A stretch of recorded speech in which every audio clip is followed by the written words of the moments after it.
नमस्कार बंधुरा, आमी स्निग्धा और आमार चैनल ट्रैवल उइथ स्निग्धाते आपनादेर स्वागत। गत पर्वे हावड़ा थेके अयोध्या पौंछानोर भिडियो दिएछि।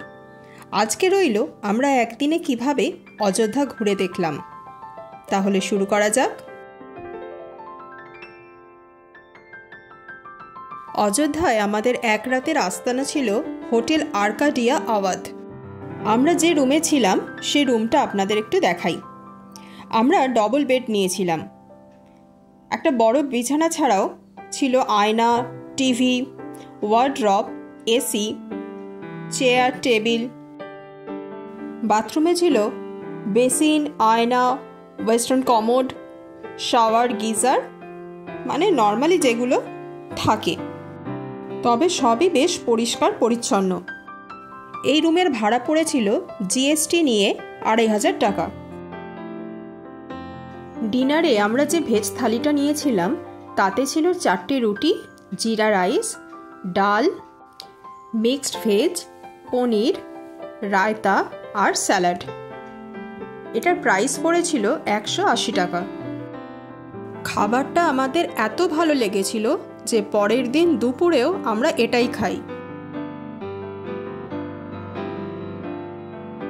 অযোধ্যা পৌঁছতে আমাদের সন্ধে হয়ে গিয়েছিল বলে সেদিন আর কোথাও বেরোতে পারলাম না। তাই পরের দিন ভোরবেলা উঠেই হাঁটতে বেরোলাম।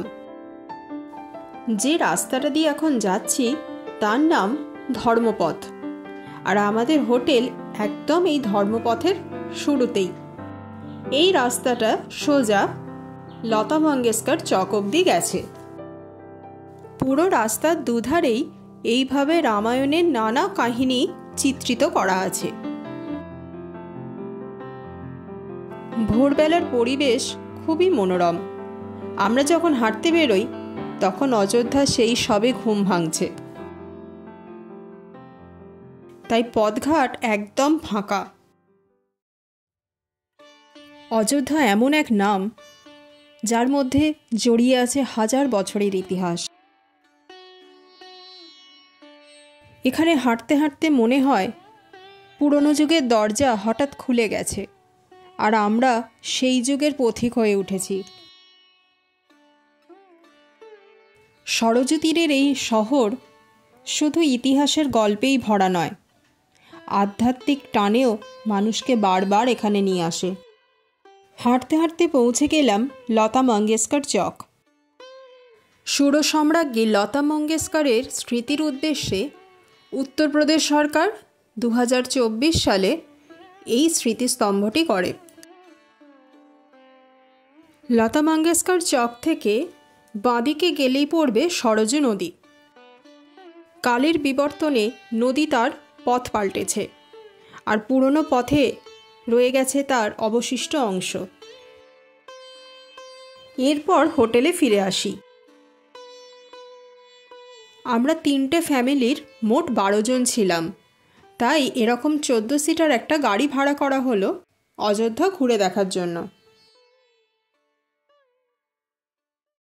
ভোরবেলা নিরিবিলি রাস্তা বেলা বাড়তেই ব্যস্ততায় ভরে গেছে, আর এই ভিড়ের মধ্যে মন থেকেও যেন আধ্যাত্মিকতা খানিকটা উড়ে গেল। সকালে যে লতা মঙ্গেশকর চক পর্যন্ত আমরা হেঁটে এসেছিলাম সেখান থেকেই বাঁদিকের রাস্তা ধরল গাড়ি।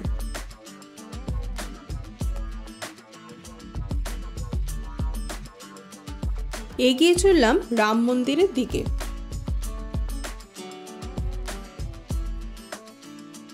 তবে প্রভুর সাথে দেখা করার আগে তার ভক্তের পারমিশন নিতে হয়, তাই আমাদের প্রথম গন্তব্য হনুমানগড়ি।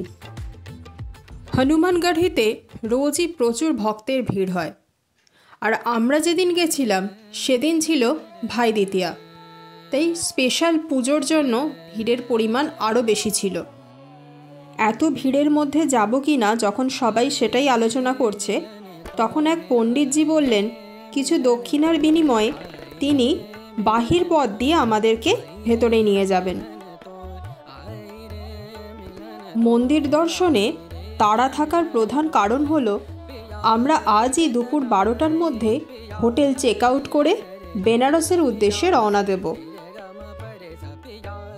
আর হনুমানগড়ি আমরা যখন পৌঁছলাম তখনই প্রায় 9:30 বাজে।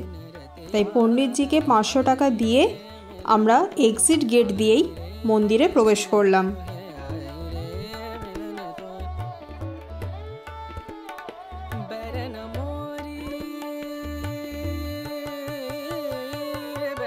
দুদিন আগেই দিওয়ালি গেছে, আর অযোধ্যার অন্যতম প্রধান উৎসব দিওয়ালি। তাই এখানের সব মন্দিরই সুন্দর করে ফুল দিয়ে সাজানো।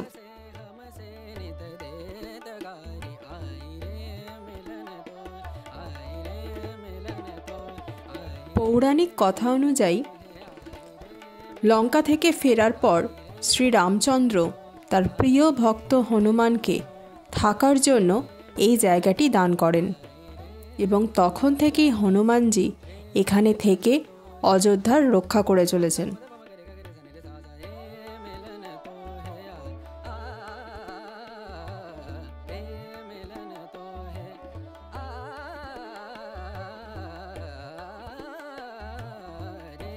প্রচলিত মত অনুযায়ী আগে হনুমানজির দর্শন করে তার থেকে অনুমতি নিয়ে তবেই রামচন্দ্রের দর্শন করা যায়।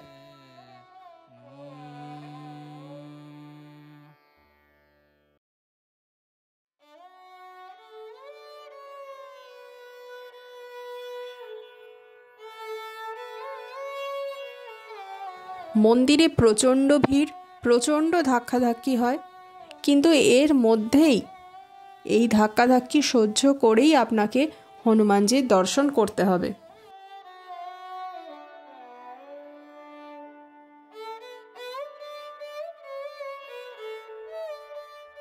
ঠেলাঠেলি করতে করতে কোনো মতে এক ঝলক তার দেখা পেলাম।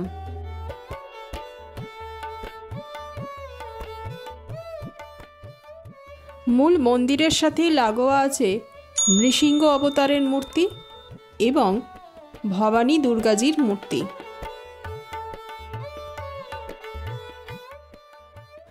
হনুমানগড়ি থেকে মাত্র 200 মিটার দূরে রয়েছে দশরথ মহল। বিশ্বাস করা হয় যে রাজা দশরথ এখানেই বসবাস করতেন তার 4 পুত্রকে নিয়ে।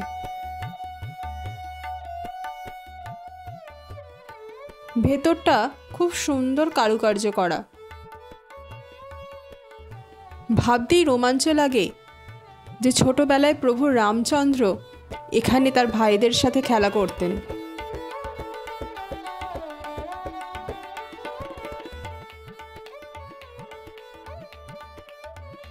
দশরথ মহল দেখার পর তার পাশের গলি দিয়েই আমরা এগিয়ে চললাম কনক ভবনের দিকে।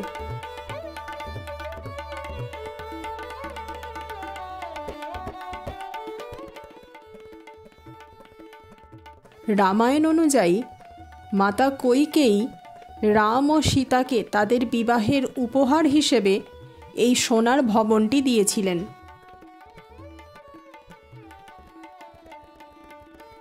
যদিও এখন আর এখানে একটুও সোনা অবশিষ্ট নেই। বর্তমান মন্দিরটি 1891 সালে রানী বৃষভানু পুনর্নির্মাণ করিয়ে দিয়েছিলেন।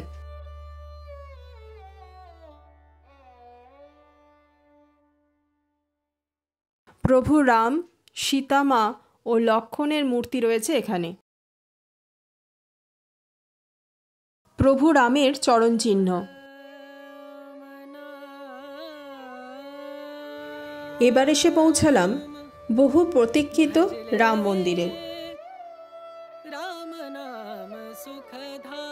500 বছর ধরে অনেক প্রতিবাদ, অনেক সংঘর্ষ আর অনেক আত্মবলিদানের বিনিময়ে তৈরি হয়েছে আজকের এই রাম মন্দির।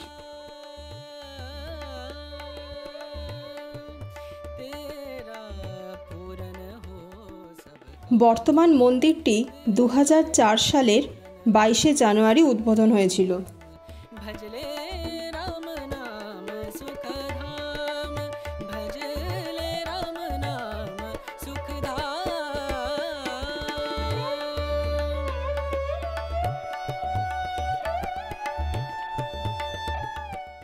বিশাল একটি করিডর ও নিরাপত্তার বেষ্টনী পেরিয়ে ভেতরে পৌঁছালাম।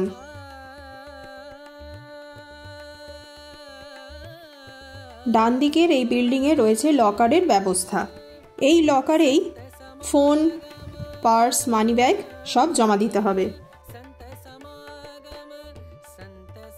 এরপর যেহেতু ফোন, ক্যামেরা কিছুই সাথে থাকবে না, তাই ভেতরের চিত্র আপনাদের দেখাতে পারলাম না। অপরূপ রামলালা দর্শন করার পর বাইরে বেরিয়ে এসে দেখলাম মহর্ষি বাল্মীকির মূর্তি। মন্দিরের প্রতিটা গেটে এরকম বিশাল বিশাল ধূপ জ্বলছে।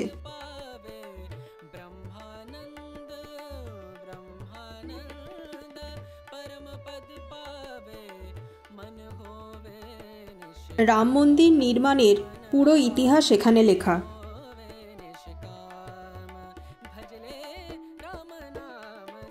রাম মন্দির দেখা হয়ে গেলে আমরা গেলাম সরজু নদী দেখতে। সরজু নদী ঘাগড়া নদী নামেও পরিচিত এবং এটি গঙ্গা নদীর অন্যতম উপনদী। হিন্দু শাস্ত্র অনুযায়ী সরজুকে পবিত্র নদী হিসেবে মনে করা হয়। বলা হয় এতে স্নান করলে পাপ মোচন হয়। সন্ধেবেলা সরজুর ঘাটে পবিত্র মঙ্গল আরতি হয়। হাতে সময় থাকলে এখানে নৌকো বিহার করতে পারেন। এরপর ব্যাগপত্র গুছিয়ে নিয়ে একেবারে লাঞ্চ সেরে 12:30টার সময় আমরা অযোধ্যা ছাড়লাম আর এগিয়ে পড়লাম বেনারসের উদ্দেশ্যে।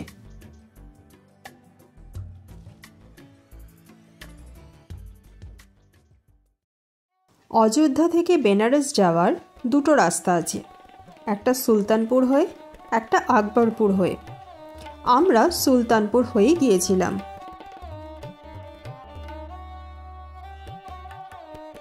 অযোধ্যা থেকে বেনারস প্রায় 200 কিলোমিটারের রাস্তা। যেতে মোটামুটি 4.5 ঘন্টা সময় লাগে। আর রাস্তার কন্ডিশন ভালো। বিহার, ঝাড়খণ্ডের মতো এখানেও সে একই সমস্যা। মানুষজন যেখান দিয়ে পারছে রাস্তা বেরোচ্ছে।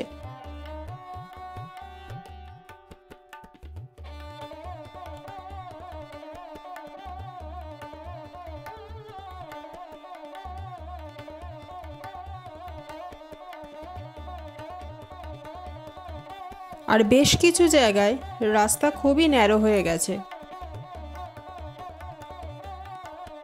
এতক্ষণ যে রাস্তা দিয়ে এলাম এটা NH 330।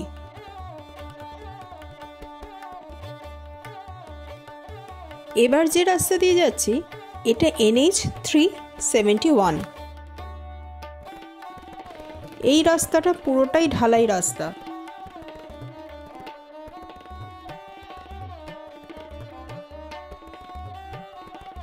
ঢালাই রাস্তা হওয়ায় গাড়ি চলার স্মুথনেস কিন্তু এখানে কম। আসলে আমরা যে রাস্তা দিয়ে অযোধ্যায় এসেছি তার কাছে এই রাস্তা কোনো ইমপ্রেশনই ক্রিয়েট করতে পারছে না।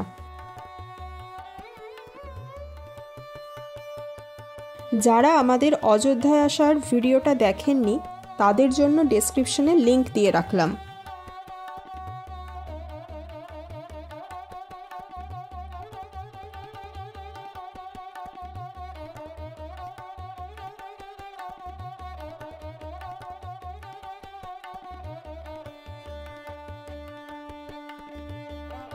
আমাদের যাত্রাপথটা পুরোটাই ন্যাশনাল হাইওয়ে। আর আমরা যেহেতু 3000 টাকার অ্যানুয়াল পাস কাটিয়েছি তাই কোনো টোল দিতে হচ্ছে না। অ্যানুয়াল পাস কীভাবে রিচার্জ করাবেন তার ডিটেলস আমি এর আগের ভিডিওতে বলেছি, সেটা দেখে নেবেন।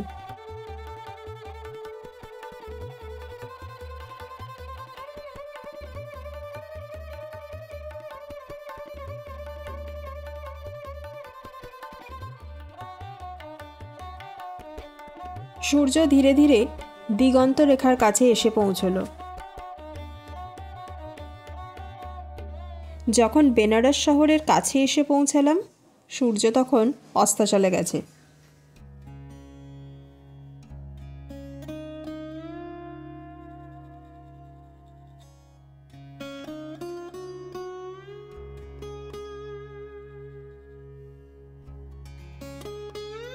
ফাইনালি 5:30টার সময় আমরা ভারতের প্রাচীনতম শহর বেনারসে প্রবেশ করলাম। যেহেতু গাড়ি নিয়ে এসছি, তাই পার্কিংয়ের কথা চিন্তা করতে হবে। তাই বিশ্বনাথ মন্দির থেকে প্রায় 5.5 কিলোমিটার দূরে দি শ্যাপিয়ার গ্র্যান্ড হোটেলে উঠলাম। পরের পর্বে থাকবে আমাদের বেনারস ভ্রমণের গল্প, তাই সঙ্গে থাকুন আর দেখতে থাকুন আমার চ্যানেল ট্রাভেল উইথ স্নিগ্ধা। ভিডিওটি শেষ পর্যন্ত দেখার জন্য অনেক ধন্যবাদ।